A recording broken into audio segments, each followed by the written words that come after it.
오늘 드릴 첫 번째 소식은 마이크 펜스 전 부통령의 이야기입니다. 펜스 부통령이 캘리포니아주 시미밸리에 있는 로널드 레이건 대통령 도서관에서 연설을 했습니다. 이날 연설을 하면서 과거 1월 6일 이 합동회의 때, 상하원 합동회의 때 선거인단 개표 과정에 이 문제가 있었던 주에 대해서는 그 선거인단 명부를 돌려보낼 수 있지 않았느냐라는 트럼프 대통령의 아쉬움 내지는 지금 서운함 이런 이야기들이 계속 있었죠. 그것에 대해서 다시 한번 되풀이해서 이야기를 했습니다. 뭐냐면 그것을 거부할, 돌려보낼 헌법적인 권한이 본인에게 없다라고 다시 한번 이야기했습니다. 그런데 이 헌법적인 권한이라는 것이 정말 있느냐 없느냐는 헌법학자들 사이에서도 의견이 분분합니다. 예를 들어서 하버드 법대에 있는 더쇼위츠 교수 같은 경우에는 있다라고 해석을 했습니다.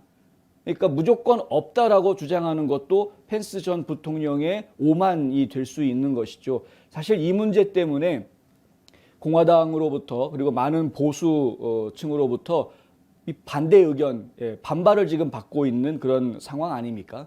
그런데 지금 펜스 부통령은 그럼에도 불구하고 본인을 지금 질타하는 많은 공화당원들의 이야기들을 감수하면서라도 끝까지 1월 6일 본인의 선택이 옳았다라고 다시 한번 주장하는 그런 모습을 지금 보여주고 있다. 그러면서 계속해서 헌법 이야기를 합니다. 이 공화당은 헌법의 당이 돼야 된다.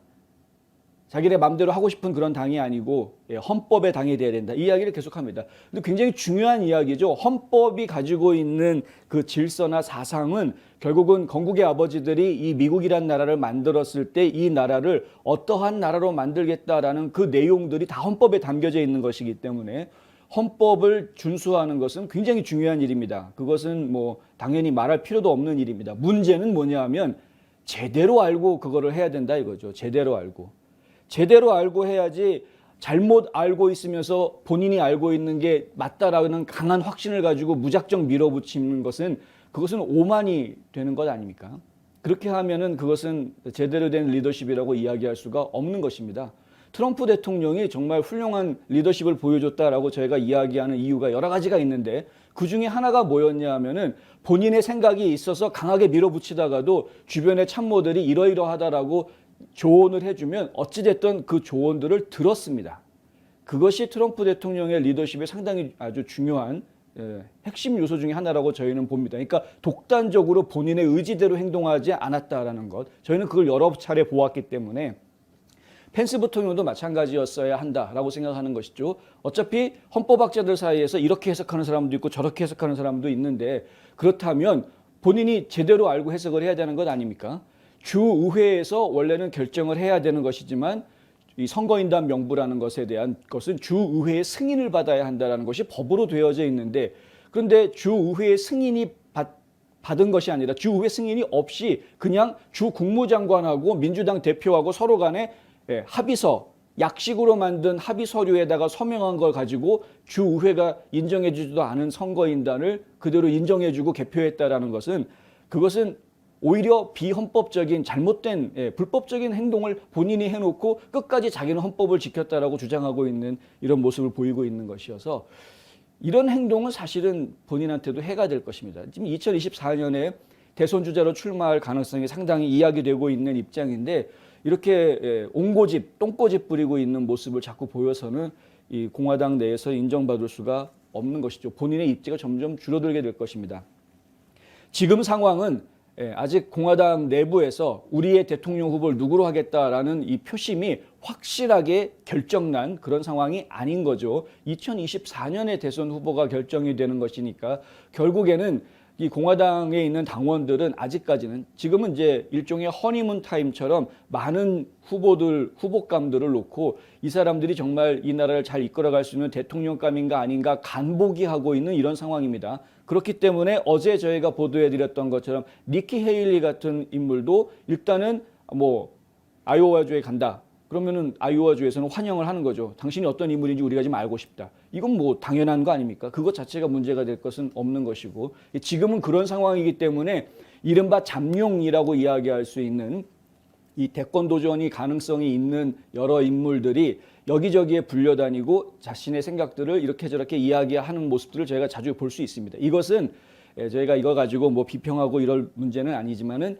하여튼 그런 과정 중에서 옥석이 가려지게 돼 있다.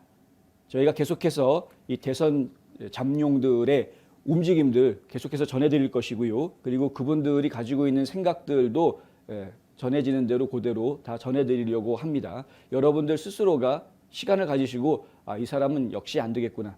이 사람은 다시 한번 생각해 봐야 되겠는데 이 사람은 정말 우리가 신경 써서 지켜봐야 되겠구나 하는 그런 판단하시는 것들은 천천히 느긋하게 하셔도 되겠다. 이제 시간이 아직 충분히 많이 있기 때문에 그런 것입니다. 근데 중요한 것은 일단 마이크 펜스는 본인이 1월 6일 하는 행동에 대해서 끝까지 본인의 행동을 옹호하고 있는데 사실 대세는 이미 기울었습니다. 사실 그 행동은 그렇게 옳은 선택은 아니었다. 만약에 그때 각 주에서 펜실베니아, 조지아, 애리조나 이런 데서 공화당에서도 따로 선거인단을 올렸는데 명부를 그러면 이 주에서는 두 가지 선거인단 명부가 올라왔으니 이것에 대해서 정확하게 주의회에서 판단해서 승인을 해서 보내라. 약식으로 하는 서류로 하지 말고 제대로 된 승인된 서류를 해서 보내라 라고 되돌려 보냈어야 했고 그랬으면은 지금처럼 재감사를 하니 포렌식 감사를 하니 어쩌니 하는 이런 골치 아픈 상황도 사실은 벌어지지 않았을 것이고 선거 결과에 대해서 지금 선거가 끝난 지 벌써 6개월 이상 시간이 지났음에도 불구하고 트럼프 대통령이 난 아직까지 승복한 적 없다. 절대 나는 졌다라고 인정한 적 없다라고 이야기하고 있는 이런 상황이 계속되지도 않았을 겁니다. 어찌됐든 결론이 나고 일이 진행이 됐을 겁니다. 꼭 1월 20일 날 대통령이 취임을 했어야만 하는 것도 아니지 않았느냐. 이것도 생각해 봐야 될 문제 아니었느냐 하는 것이죠. 그러니까 사실은 본인의 행동에 대해서 지나치게 옹호하고 자신의 행동을 또 변론하기 위해서 공화당이 헌법의 당이 돼야 된다라고 이제 어떤 나름대로의 헌법의 당이라는 프레임을 또 만들고 있는데 그것이 과연 공화당원들을 설득할 수 있을지는 미지수다. 이 정도까지는 저희가 말씀드릴 수 있겠습니다.